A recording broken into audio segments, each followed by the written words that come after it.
Sadukan from Houston, Texas. From time to time, you have quoted John Maynard Keynes, the British economist. So I would assume that you have read his investment writings very extensively. What are 2 or 3 investment lessons, in your opinion, one can learn from that economist? Well, I forget which. I think it's chapter 8 of the General Theory. Do you remember, Charlie, or is it chapter? No. There's one chapter in the General Theory that relates to markets and the psychology of markets and the behavior of market participants and so on.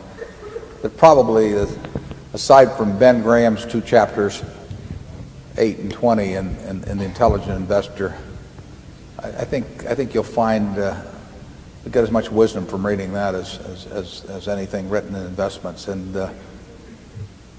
you'll know it when you see it in the General Theory. It's a chapter that jumps out to you about securities and so on. And it could be chapter 8, but I may be wrong on that.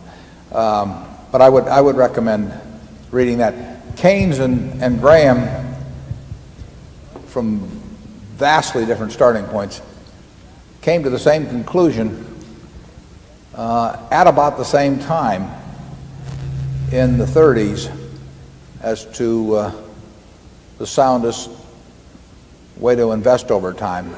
They differed some on their ideas on diversification. Keynes believed in diversifying far less than did Graham.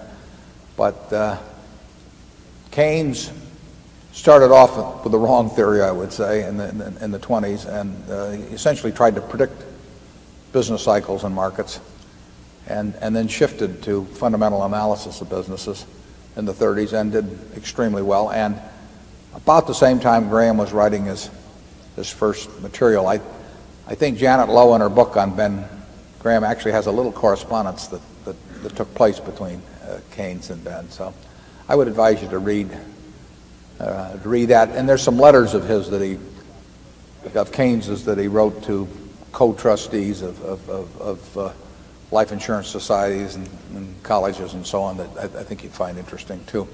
It's 1:15, and Charlie and I have to go to our directors meeting at Berkshire, which starts in about 15 minutes. So we thank you all for coming.